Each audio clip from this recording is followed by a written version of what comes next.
Hello, everyone. I'm Elena Carruthers, the Commercial Content Executive at IGB. Today, I'm joined by Sarah Robertson, Senior Sales Director at Kambi. Today's Lightning Talk discussion is part of our Tribal Gaming series, and we'll be discussing how tribal operators can use sports betting to elevate the entire casino floor and be a valuable asset to the local community. So, without further ado, Sarah, if you don't mind just giving us a little introduction to yourself.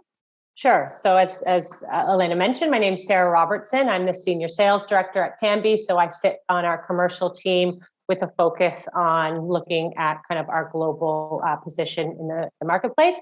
As you probably will know, Kambi is a leading B2B provider of a premium sports betting service to licensed operators and casinos throughout North America and the rest of the world. The service provides an end-to-end solution for casinos or different types of operators that are looking to launch a sports betting product. So that means kind of a fully adaptable front end and all of the back end technology that goes along with that. Thank you so much, Sarah. So without further ado, let's dive straight into the questions. So what are the latest trends in casino sportsbook that elevate the land-based sports betting experience?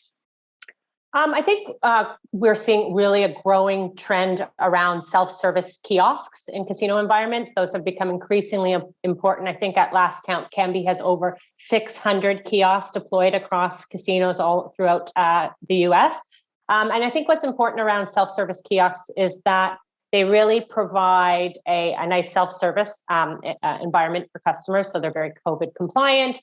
They help with queue management, and you can place them kind of at strategic places throughout the casino floor, but also within a sportsbook environment.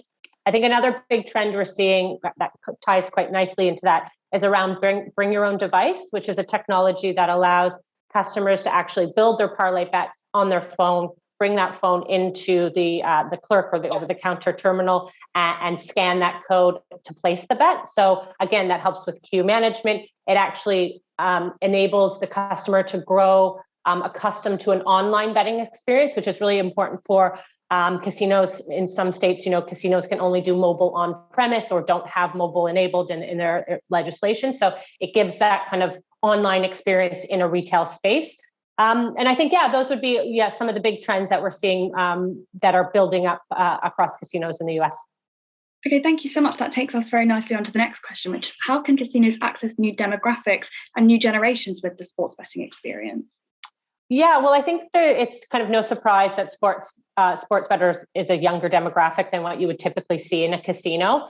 I think really when we think about this, when we're talking with partners, it's really around leveraging your brand so that, you're pulling in new customers that are a younger demographic.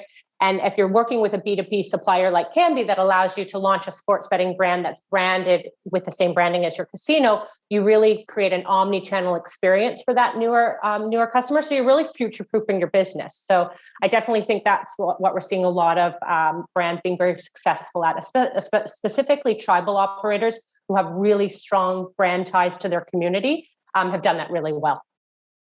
Thank you so much, which that leads us on nicely to the next one, which is how does an elevated sportsbook experience convert to other gaming revenue on the casino floor?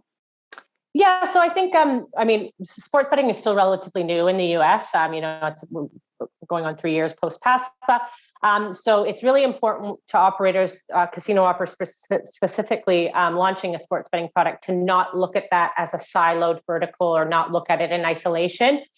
We get a lot of data that's shared back topically from our partners. And one of our recent findings that's come through from Penn National Gaming, who, as you know, is a multi-state casino operator in the US, they're finding that their on-property sports betting is a significant catalyst to both their gaming and non-gaming revenues at their property. So they have shared data back with us to say that their on-property customers who engage in both a casino product and the sports book are actually found to be generating 5 times as much revenue than someone who's engaging as casino only. And I think even on top of that, what they're finding is there's a really strong correlation between customers coming in and placing a wager at the sportsbook and then playing table games. So really what casino operators can do with that is they can build up a lot of cross-sell capabilities through creating, different types of incentives around the sportsbook product. So it really creates engagement across a lot of different areas across the casino. And how would you say that the sportsbook experience interacts with other casino amenities on a similar note to what you just said? Yeah, so to kind of expand on that, I think what we're seeing some of our operators be really successful at is, offering a free sports bet to a customer that comes with a certain amount of food or beverage, or, having a discounted night at this resort around a sporting event. So you're really creating engagement against, what's happening in the sporting space. And that's a great pull in and a draw to get more engagement across your casino. So it's not just looking at, slots, table games, it's looking at the whole experience. So, the overnight stays and the food and beverage, we've seen a significant uplift across casinos that have been able to do that well. And would you say that has quite a significant impact on the wider community, but adds quite a lot of value? Yeah, I definitely think that, especially where, we have a lot of operators that are destination resort casinos that are a big piece of their economy where they are located. So I think choosing us or selecting a B2B partner, like I said, leveraging your own brand, creating job opportunities, creating a big sense of community around the sports book, bringing more customers in. It's all kind of a very nice solution for a tribal casino that wants to do that. Okay, thank you so much. And I believe that is all we have time for today. But thank you so much, Sarah, for sharing these insights. And please keep an eye on igamingbusiness.com for more lightning talks and more content around our tribal gaming series. Thank you so much.